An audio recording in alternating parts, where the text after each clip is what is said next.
तो दोस्तों शुरू करते हैं आज की इंफ्रा न्यूज। पहली खबर जो आ रही है वो है गुरुग्राम मेट्रोपॉलिटन डेवलपमेंट अथॉरिटी और national highway authority of India के बीच में हो रहे कुछ प्लानिंग से रिलेटेड, जहां पर दिल्ली मुंबई एक्सप्रेसवे से 2 लिंक एक्सप्रेसवेज बनाने के लिए यहाँ पर जो लंबे समय से प्लान चल रहे थे वो फ्रूशन होते हुए नजर आ रहे हैं। तो दोस्तों यहाँ पर एक प्रपोजल दिया गया है जहाँ पर वाटिका चौक से रैम्प्स बनाए जाएंगे आने वाले द्वारका एक्सप्रेसवे तक, और जो बेसिकली ये ट्रांजिशन होगा वो एसपीआर से लेकर द्वारका एक्सप्रेसवे को कनेक्शन देगा। तो इसकी वजह से होगा ये कि द्वारका और दिल्ली मुंबई एक्सप्रेसवे इनके बीच में अच्छा कनेक्शन बन जाएगा, और ये जो आसपास में रहने वाले लोग हैं उनको ऑब्वियसली बहुत ही ज़्यादा सीमलेसली जो अर्बन साइड है दिल्ली का वहाँ से डायरेक्टली जो ये बड़े वाले रोड्स बन रहे हैं उनको कनेक्ट करने का मौका मिलेगा। अगली दोस्तों जो खबर आ रही है वो है सीजी सिटी से रिलेटेड, जो कि जल्दी एक मेजर सेंटर ऑफ अट्रैक्शन बनने वाला है और ये बनाई जाएगी लखनऊ डेवलपमेंट अथॉरिटी के द्वारा। तो दोस्तों यहाँ पर बेसिकली एक एग्जिस्टिंग वेटलैंड एरिया है लखनऊ के पास में जहाँ पर ये डेवलपमेंट होगा,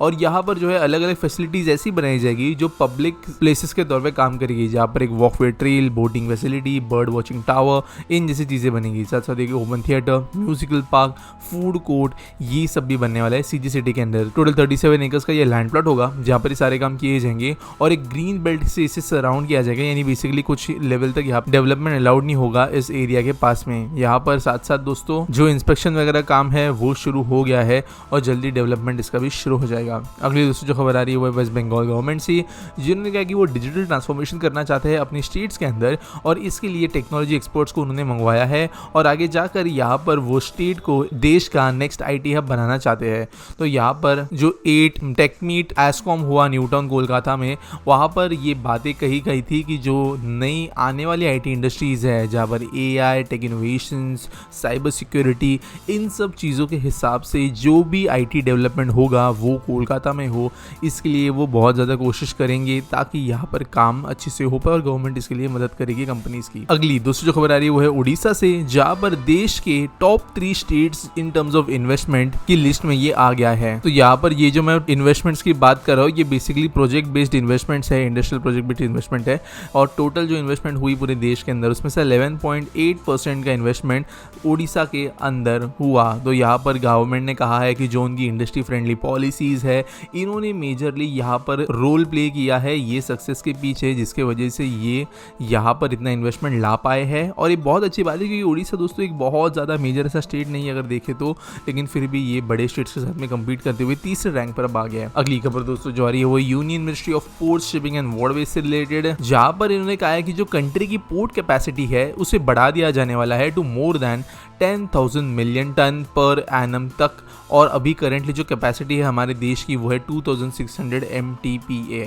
तो यहाँ पर ये जो टारगेट है वो रखा गया है 2047 तक का, और bureau of port security and upgrades of port authority के द्वारा ये डिक्लेरेशन किया है। यहाँ पर 10 लाख करोड़ रुपए की इन्वेस्टमेंट अपॉर्चुनिटीज किस वजह से खुलती है, एम्प्लॉयमेंट जनरेशन होगा 15 लाख लोगों के लिए, और यहाँ पर दोस्तों करेंटली कहा गया है कि जो ये कैपेसिटी इंक्रीज होगा उसका तकरीबन 50% पब्लिक प्राइवेट पार्टनरशिप के साथ में किया जाएगा। यहाँ पर वैसे इंडिया के अंदर around 16% year on year increase देखने को मिल रही है हमें पोर्ट हैंडलिंग कैपेसिटी में, जो ऑब्वियसली एक बहुत बड़ा आंकड़ा है ग्रोथ के लिए, और वैसे सब्सटैंशियल ग्रोथ भी होगा जहां पर अलग अलग पोर्ट्स की कैपेसिटी बहुत ज़्यादा बढ़ रही है। अगली दोस्तों खबर के बारे में बात करें तो वो है गूस से रिलेटेड, जो कि एक पायनियरिंग इंडस्ट्री फर्म है और ये dairy processing and packaging industry के अंदर है, जिन्होंने अनाउंस किया है कि वो ऑलरेडी इनॉग्रेट कर चुके हैं अपना एक cutting edge product development and innovation centre Pune Maharashtra में। तो ये जो state of the art facility है यहाँ पर बेसिकली ज़्यादा एडवांस टेक्नोलॉजी का इस्तेमाल करते हुए जो रिफाइनिंग होती है, जो ऑटोमेटेड सॉल्यूशंस होते हैं डेयरी इंडस्ट्री में, उनको यूज़ किया जाएगा या बेसिकली इनके ऊपर डेवलपमेंट किया जाएगा। अगली दोस्तों जो खबर आ रही है वो है हमारे सेंट्रल गवर्नमेंट के इनलैंड वाटरवेज प्रोजेक्ट से रिलेटेड, जिन्होंने कहा कि वो स्पेंड करेंगे 12,000 करोड़ रुपए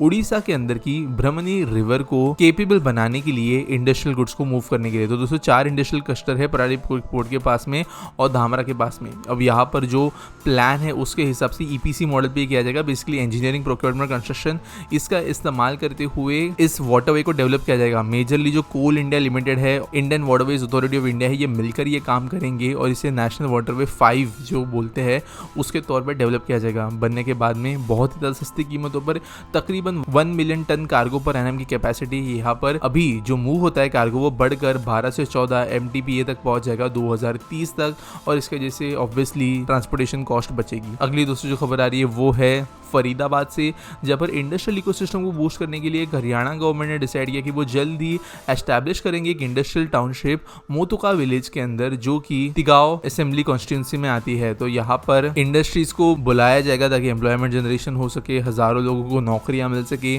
पब्लिक फंडिंग के जरिए इंफ्रास्ट्रक्चर बन सके, वेलफेयर फैसिलिटीज जो होती है वो वगैरह बन सके, इसके सबसे काम किया गया है। वैसे दोस्तों कहा गया है यहाँ पर कि पहले तकरीबन 70,000 एकर्स ऑफ लैंड जो है वो प्राइवेट पर्संस एंड बिल्डर्स को बेच दिया गया था, लेकिन अभी जो है बचा हुआ लैंड इस तरीके से नहीं बेचा जाएगा डायरेक्टली, बल्कि इसको इंडस्ट्रियल डेवलपमेंट के लिए इस्तेमाल किया जाएगा। आज के आस्क पीटी सवाल के बारे में बात करें तो आदित्य रंजन उपाध्याय पूछते हैं, is there anything government doing for crowd handling during peak hours of Mumbai locals? Yesterday I saw a video and still the same as it was back in 2017. Looks like the government had done nothing to handle the situation. This shows very bad image of Mumbai worldwide. तो ये बात सच है, और to be very honest कुछ ज्यादा हो नहीं रहा है गवर्नमेंट की तरफ से क्राउड कंट्रोल के इशू को कम करने के लिए। देखो ट्रेन के अंदर का क्राउड कंट्रोल गवर्नमेंट तब तक नहीं कर सकती जब तक पूरे मेट्रोज, बहुत अच्छा पब्लिक ट्रांसपोर्टेशन, अलग अलग दूसरी जगह पे बिजनेस अपॉर्चुनिटीज और जॉब अपॉर्चुनिटीज डेवलप नहीं होती, तब तक क्राउड के लिए जो लोग आने हैं वो तो आते ही रहेंगे, उनको कंट्रोल नहीं किया जा सकता। क्योंकि वो जो भी कंट्रोल करने वाली बात थी ये 1980s 1990s में होनी चाहिए तकरीबन 30-40 साल पहले,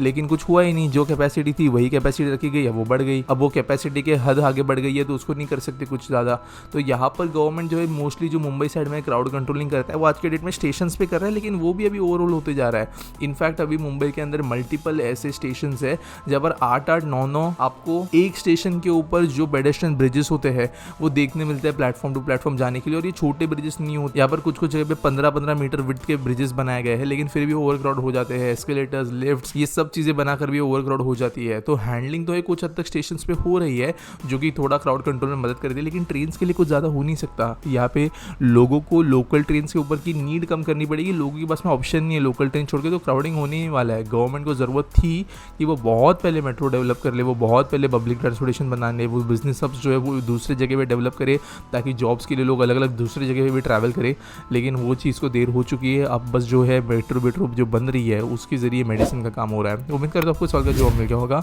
आपके पास कोई सवाल है आप नीचे मुझे पूछ सकते हो। मिलेंगे अगले वीडियो में।